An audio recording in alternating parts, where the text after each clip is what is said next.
जय हिंद बच्चों और प्यारे मित्रों। आज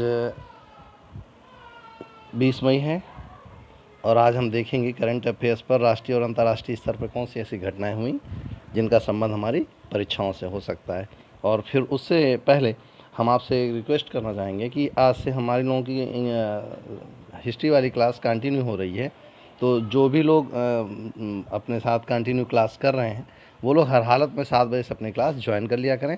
7 से लेकर 8 के बीच आपको मैथमेटिक्स और हिस्ट्री की क्लासेज अब कंटिन्यू आपको मिलेंगी।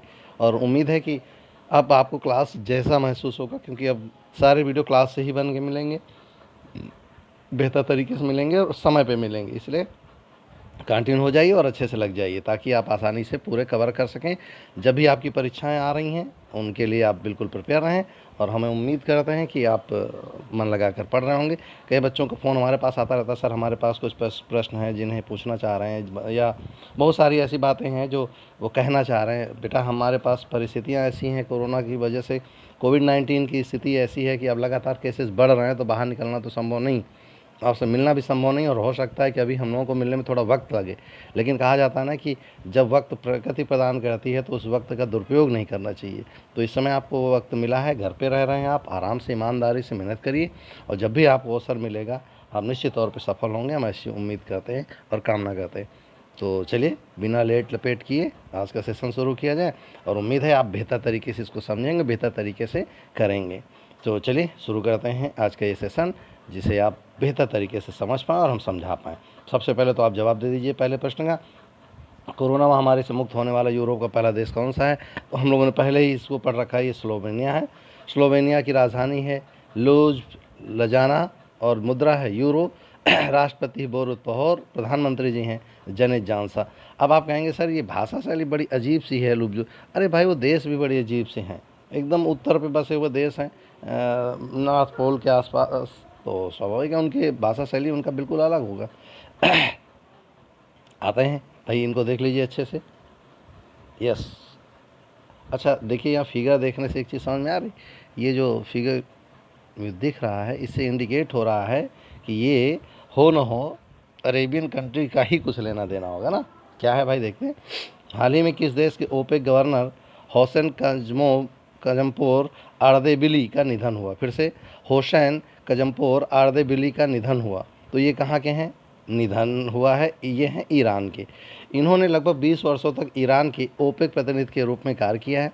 1995 से लेकर 2008 तक इस पद पर रहने के बाद साल 2013 से ओपेक में ईरान के प्रतिनिधि भी रहे हैं। तो ओपेक देख लेते भैया, क्या मैं बहुत बार वैसे पढ़ा चुका हूँ, organization of petrol exporting countries. और ये है गठन कब हुआ? सितंबर 1960 में। कहाँ पर? बगदाद में। हेडक्वार्टर कहाँ है? वियना, वियना की राजधानी ऑस्ट्रिया, और महासचिव है मोहम्मद बरकिंडो। अब आपको बताना है वियना में और एक ही चीज़ का मुख्यालय है, नंबर 1। नंबर नेक्स्ट है, आपको कमेंट बॉक्स में बताना है कि तेल उत्पादन में, आप कहते हैं ना ओपेक कमी से पेट्रोलियम से, तो आपको बताना तेल उत्पादन में शीर्ष पे कौन से देश हैं इस समय। शीर्ष से क्रम के 3 देश आप बताएंगे। मुझे कमेंट बॉक्स में जो लोग भी जवाब देते हैं, बाकी जो लोग जवाब नहीं देते हैं उनसे रिक्वेस्ट है, आपको नहीं आता तो कम से कम कमेंट बॉक्स में जाकर देख लिया करिए। तो जो लोग जवाब दे रहे हैं उन जवाब को आप नोट कर लिया करिए कि भाई ये सही है कि गलत है। अगर गलत होंगे तो हम खुद वहाँ के सही कर देंगे, लेकिन अगर आप सही हैं तो हमें कुछ करने की जरूरत नहीं, आप उन्हें नोट कर लें। नेक्स्ट है, NRAI ने तकनीकी प्लेटफॉर्म तैयार करने के लिए किस स्टार्टअप के साथ समझौता किया है? तो देखिए, national restaurant authority of India जो एसोसिएशन ऑफ इंडिया जो है NRAI ने अपना किया है डॉट पे के साथ समझौता। इन्होंने फिनटेक स्टार्टअप डॉट पे से समझौता किया है। फिनटेक आप जानते हैं कि ऑनलाइन बैंक या प्लेटफॉर्म है जिसमें हम रेस्टोरेंट ने अपने आप को जोड़ा है। इससे एक फ़ायदा होगा, जो हम लोग कैश लेते हैं ना, वो कैश लेने से बचेंगे। उससे एक बार अच्छा रहेगा कि कोविड-19 से बचाव भी हो जाएगा और हमारा बिलिंग भी हो जाएगी। तो इसके अलावा यह साझेदारी जोमेटो व स्विगी पर सीधे लागू, यानी उनको इससे जुड़ने की आवश्यकता नहीं है। सोचने वाली बात, जोमेटो और स्विगी जैसी कंपनियां अभी हाल ही में आई और इतनी जल्दी क्यों ग्रोथ कर गई? पता है क्यों? क्योंकि ये तैयारियाँ, ये जो कंपनियां थी पूरी तैयारी से आई थी।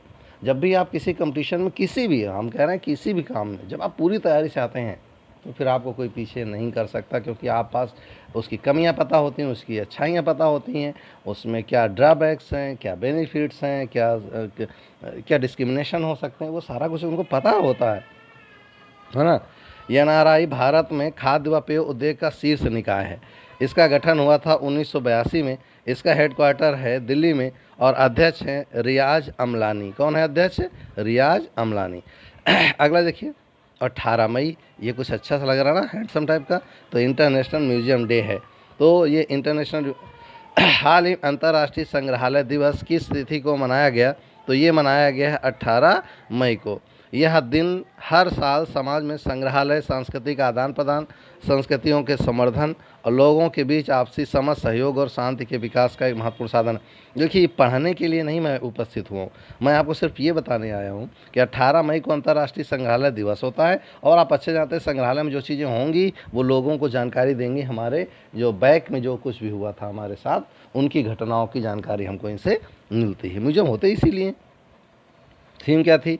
Museum for equality, diversity and inclusion, ये था इसका theme. International council of museum की स्थापना ICOM का गठन हुआ था 1946। हेडक्वार्टर है पेरिस, फ्रांस। अध्यक्ष है सुए अकोशी। एक चीज़ गौर देखना जरा, आप जितने भी संस्थान हैं वो 95 के बाद ही मोस्टली क्यों स्थापित हुए? पता है क्यों? जब पूरी दुनिया में युद्ध जैसी विभीषिका होती, जब कभी वार होते हैं, तो हमें नहीं लगता वार किसी समस्या का समाधान होते हैं। जब first world war and second world war हम झेल चुके थे, तो हम सब ने एक चीज़ तो रियलाइज़ कर ली थी कि इन युद्धों से कुछ होने वाला नहीं। तो हम लोगों ने बैठकर एक नियम बनाया, एक बैठकर योजना बनाई कि भाई जो लोग डेवलपिंग हैं और जो डेवलप्ड हैं वो डेवलपिंग को मूल रास्ते पर लाएं, ताकि यही गड़बड़ कर जाएंगे तभी ये गड़बड़ होंगे। आपको याद है द्वितीय और सेकेंड वर्ल्ड वार में ये बड़ी शक्तियाँ क्यों लड़ पाई? क्योंकि छोटी शक्तियाँ उनका समर्थन कर रही थी अपने निहित स्वार्थों के लिए। यही कारण है कि छोटी शक्तियाँ और बड़ी शक्तियाँ ये आपस में अगर आगे बढ़ें और एक दूसरे का सहयोग करें, तो हम जान गए थे कि हमें लड़ाई ही किसी समस्या का समाधान नहीं है। तो 1946 के 5 के बाद ही ये सारी कहानियाँ शुरू होती हैं ना। अगला है नेशनल डिजास्टर मैनेजमेंट अथॉरिटी। इस समय बहुत सारा नाम चल रहा है, कांग्रेस इस पर हाय तौबा मचा रखी है कि NDMA में जो पैसा आ रहा है वो घोटाले में जा रहा है। तो मेरी रिक्वेस्ट है कि कृपया करके इस समय आप किसी भी पार्टी से संबंध रखते हो, आप किसी विचारधारा से संबंध रखते हो, लेकिन आपकी इस समय विचारधारा राष्ट्र से बढ़कर कुछ नहीं होनी चाहिए और आप सबको उस पर समर्थन करना चाहिए। जब ये घटना बीत जाएगी तब आप जो दिल करे कर लीजिएगा, लेकिन इस समय प्लीज़ कृपया करके। तो ये है राष्ट्रीय प्रवासी सूचना प्रणाली नामक डैशबोर्ड किस प्राधिकरण ने शुरू किया है? तो भाई NDMA ने शुरू किया है। प्रवासियों के आंदोलन के बारे में जानकारी हासिल करने और राज्यों में फंसे हुए व्यक्तियों के सुचारू आवागमन, यानी सही शब्दों में आपसे पहले बता चुका हूँ, उनको आने जाने के लिए सुविधा उपलब्ध कराना जो देश में है या देश से बाहर हैं। इसे राष्ट्रीय प्रवासी सूचना प्रणाली द्वारा तैयार किया गया है। तो NDMA है क्या भाई? गठन, इसको रट लीजिएगा। कोई चैलेंज कर रहा हूँ, जितनी परीक्षाएं आप सोच रहे हैं सब में हर पेपर में सवाल होगा। पहले तो NDMA का full form national disaster management authority, 2005 में गठन हुआ, हेडक्वार्टर दिल्ली, अध्यक्ष हैं भारत का प्रधानमंत्री इसका अध्यक्ष होता है। अगला, हाल ही में किस केंद्रीय मंत्री ने डिफेंस टेस्टिंग इंफ्रास्ट्रक्चर स्कीम को मंजूरी दी? तो इसको मंजूरी दी है रक्षा मंत्री राजनाथ सिंह ने। ये डिफेंस टेस्टिंग इंफ्रास्ट्रक्चर स्कीम है क्या? देखिए, निजी क्षेत्र में बहुत सारी कंपनियां काम कर रही हैं डिफेंस के लिए, और उनमें गुणवत्ता है या नहीं उसके लिए ये बनाया गया डिफेंस टेस्टिंग इंफ्रास्ट्रक्चर स्कीम। इसमें एरोस्पेस कंपनियों को जो काम कर रहे हैं उनकी निगरानी करने के लिए, प्राइवेट सेक्टर की निगरानी करने के लिए बनाया गया है यह योजना, जो 5 वर्षों के लिए कार्यरत होगी। अगला है फिगर जरा देख लीजिएगा। हाँ भाई, बड़ा बवाल मच रहा था इनको लेकर, बेंजामिन नेतन्याहू, और ये वहाँ के वर्तमान में कहें तो ये रक्षा मंत्री होंगे। बेंजामिन नेतन्याहू किस देश के 5वीं बार प्रधानमंत्री बने? भैया इजराइल के बने। और आपको अच्छा पता, बेंजामिन नेतन्याहू अच्छे मित्र हैं किसके? यस, मोदी जी के। इन्होंने अपने प्रतिद्वंदी बेनी गैंटेज के साथ सत्ता के लिए विवादास्पद साझेदारी की। अभी विवादास्पद साझेदारी क्या है कि आपस में गठबंधन करेंगे। पहले 18 महीने रहेंगे नेतन्याहू और उस समय वो रहेंगे डिफेंस मिनिस्टर। फिर ये वो बन जाएंगे प्रधानमंत्री, ये हो जाएंगे डिफेंस मिनिस्टर। ऐसे करके आपस में सत्ता का बंटवारा कर ले, क्योंकि कई बार वहाँ चुनाव हुए, बार बार चुनाव हुए, बार बार चुनाव हुए, और हर बार चुनाव जनता पर ही बोझ पड़ता है। इसलिए उन्होंने आपस में बैठकर ये भूमिका की अदला बदली की स्वेच्छा से स्वीकृति ली है। तो इजराइल राजधानी क्या है? जेरूसलम। तेल अबीब। मुद्रा न्यू शेकेल। प्रधानमंत्री बेंजामिन नेतन्याहू। राष्ट्रपति हैं रेवन रेवलिन। अगला है, लो भैया आ गई वुहान डायरी, हमें लग भी रहा था।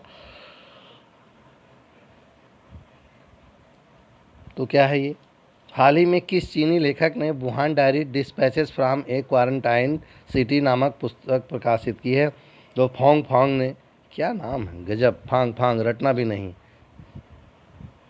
तो यह पुस्तक लॉकडाउन के दौरान लिखी गई, जिसका प्रकाशन हार्पर नॉन फिक्शन द्वारा किया गया, ये भी नोट कर लेंगे। फांग फांग तो है ही, इसके अलावा हार्पर नॉन फिक्शन द्वारा किया गया, ये भी महत्वपूर्ण है। ये हो सकता है कि आपसे सवाल ना पूछा जाए किसने लिखी है, लेकिन आपसे ये पूछेगा वुहान डायरी जो है वो किससे संबंधित है, तो आपको तो कोविड-19 से संबंधित है, जिसमें दिखाया गया कि कैसे इस दौरान नागरिकों में भय, कुंठा, क्रोध, उम्मीद, ये जितनी भी हैं उन सबको लेकर ये किताब लिखी गई है। अगला है, हाल ही में देख लीजिए भरे इनको, हाँ बहुत बहुत ही ये निर्देशक डायरेक्टर सब कुछ रहे हैं कहाँ पर, ये मुंबई में। तो देखते हैं कौन है। तो ये हैं रत्नाकर मटकरी का भी हाल में निधन हुआ। ये साहित्यकार भी थे, डायरेक्टर भी थे, निर्देशक भी थे, नाटककार भी थे। इन्हें निर्देशन के क्षेत्र में राष्ट्रीय पुरस्कार भी मिल चुका था। तो ये कहाँ के, आपसे क्वेश्चन कैसे पूछेगा, रत्नाकर मटकरी का संबंध किस क्षेत्र से है, तो आप बताएंगे साहित्य, कला और निर्देशन के क्षेत्र से। तो महाराष्ट्र की बात है तो कुछ कहने की ज़रूरत ही नहीं, आप सब अच्छे जानते हैं भाई। हमारी जो मुंबई है वो हमारी आर्थिक राजधानी है, वो आर्थिक राजधानी को हम कैसे भूल जाएंगे भाई। महाराष्ट्र राजधानी मुंबई, मुख्यमंत्री उद्धव ठाकरे, राज्यपाल हैं भगत सिंह कोश्यारी। चलिए इनको देखिए।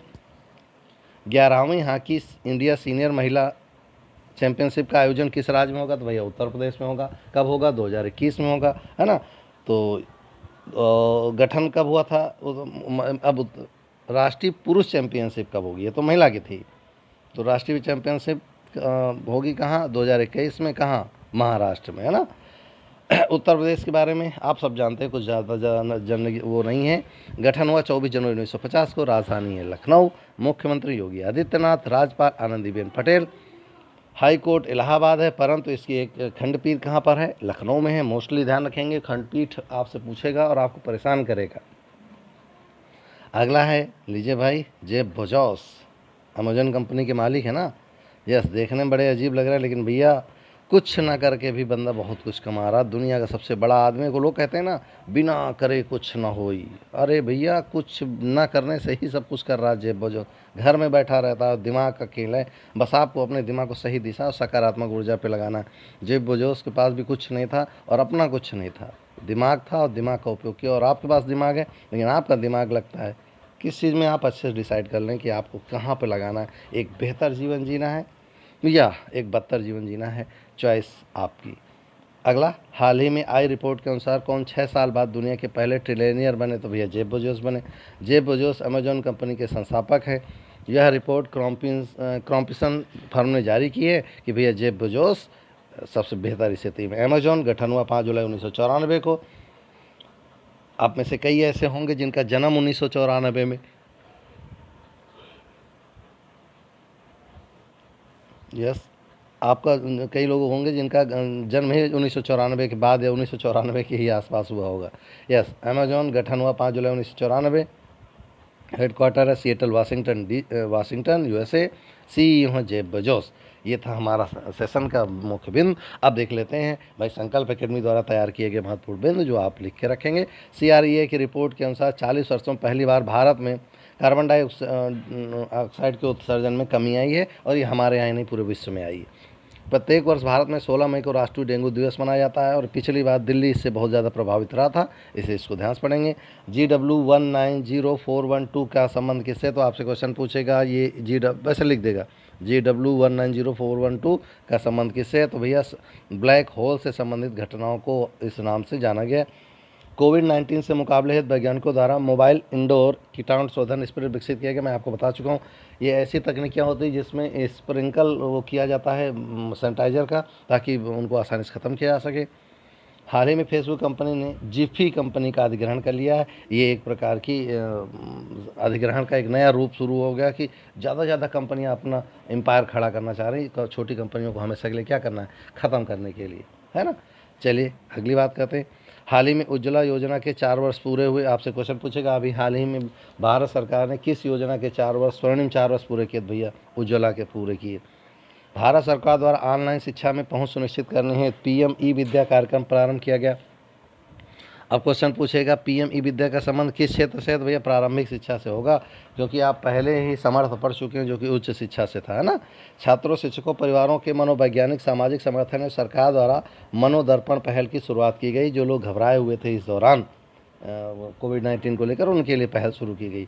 2025 तक कक्षा 5 के बच्चों के लिए बेहतर लर्निंग हेतु राष्ट्रीय बुनियादी साक्षरता और गणना मिशन प्रारंभ किया गया है। ये प्राइमरी एजुकेशन के सुधार के लिए है। अभी हाल ही में बहुत सारा बवाल चल रहा है कि अगर जनधन खाते नहीं होते तो सब तक पैसा कैसे पहुंचता। जनधन के खातों को मनरेगा से जोड़ा गया। अब मनरेगा को जोड़ा गया तो लोगों को पैसे आसानी से उपलब्ध हो पाए। अब मनरेगा क्या है ज़रा देखते हैं। तो मनरेगा जो था, महात्मा गांधी राष्ट्रीय ग्रामीण रोजगार गारंटी अधिनियम, भारत सरकार द्वारा शुरू की गई एक बहुत सामाजिक सुरक्षा योजना है जो देश में ग्रामीण श्रमिकों को रोजगार और आजीविका प्रदान करने का प्रयास करती है। आप अच्छे जाए, इसका दुरुपयोग भी काफ़ी हुआ है। कब आया? तो ये 2 फरवरी 2006 को 200 जिलों से प्रारंभ किया गया और लगभग पूरे देश में लागू। एक ग्रामीण परिवार के सभी वयस्क सदस्य जिनके पास एक नरेगा कार्ड पहले से था, नेशनल रोजगार वाला, उसको मनरेगा के तहत अपने आप नामांकित कर लिया जाता है। मनरेगा के तहत रोजगार का आवंटन कौन करता? 100 दिनों का रोजगार मिलेगा और इसका रोजगार की जिम्मेदारी ग्राम पंचायत या कार्यक्रम अधिकारी जिसे भी नियुक्त किया जाता है वो करता है। चलिए, नदी किनारे बसे शहर और लास्ट बिंदु इसके बाद हमारा होगा एक देश। तो लास्ट बिंदु क्या है भाई देखें। बगदाद किस नदी किनारे? Tigris, Berlin, Spree, Perth, Swan, काहिरा, नील, Rome, Tiber, London, Thames, Paris, Seine, Moscow, Moskva, Buenos Aires, La Plata और Ankara, Kizil, Sydney, Darling, Vienna, Danube. अच्छा, डेन्यूब पढ़ने से पहले मैं आपको बता दूं, डेन्यूब दुनिया के सबसे ज़्यादा देशों से होकर बहने वाली नदी है। अगला है Tokyo, Arakawa, Stalingrad, Volga. Volga इसको कहाँ की गंगा कहते हैं? आपको जवाब देना होगा। अगला चटगांव, मैयाणी, नई दिल्ली, यमुना। आप देश ले रहे हैं मॉरिशस, मैप में देख लीजिए, ये है मॉरिशस, ये है अफ्रीका, ये है अपना भारत देश, ये चागोस द्वीप है जो हम लोग इस पर बार बार बात करते हैं। ये हैंडसम टाइप का मॉरिशस और सब इंडियंस हैं यहाँ। मॉरिशस राजधानी पोर्ट लुइस, मुद्रा मॉरिशस रुपया, संसद नेशनल असेंबली, प्रविंद जगन्नाथ प्रधानमंत्री हैं। महाद्वीप दक्षिण अफ्रीका के तट पर आता है। राष्ट्रभाषा अंग्रेजी, जनसंख्या में 151वां स्थान, जीडीपी में 119वां और क्षेत्रफल में 189वां स्थान है। राष्ट्रीय ध्वज ये है। तो ये था सेशन। अब आज के लिए आपका सवाल और उम्मीद है आप जवाब जरूर देंगे। मटिर स्मृति योजना किस राज्य सरकार द्वारा प्रारंभ की गई है? तो भाई ये शुरू की गई है, आपको जवाब देना है। आंध्र प्रदेश, पश्चिम बंगाल, मध्य प्रदेश और हिमाचल प्रदेश। अगर आपने पिछला सेशन ईमानदारी से पढ़ा है तो आप इसका जवाब आसानी से दे पाएंगे। और अगर नहीं पढ़ा है तो कृपया करके कमेंट बॉक्स वहाँ जाइए, लिंक से डाउनलोड करिए और उसको तैयार कर लीजिए और फिर जवाब जरूर दीजिए। लापरवाही किसी रूप में हम में नहीं होती। कहते हैं ना, आलस एक प्रकार का अपराध है, तो आप ऐसा आलस ना करें। तो ये था हमारा बेहतर सेशन। हम उम्मीद करते हैं आपको पसंद आएगा। आप पसंद आए तो खूब सारा पढ़िए, तैयारी करिए। सब्सक्राइब करने के कहूँगा नहीं, आपका दिल करे तो आप करिए, नहीं दिल करे बिल्कुल मत करिए, लेकिन आप ज़रूर पढ़िए। किसी को सब्सक्राइब बताने की ज़रूरत है या नहीं आप डिसाइड करें, लेकिन आपको ज़्यादा से ज़्यादा पढ़ना है। फिलहाल आज के लिए इतना ही, मिलते हैं कल नेक्स्ट वीडियो के साथ। फिलहाल के लिए जय हिंद।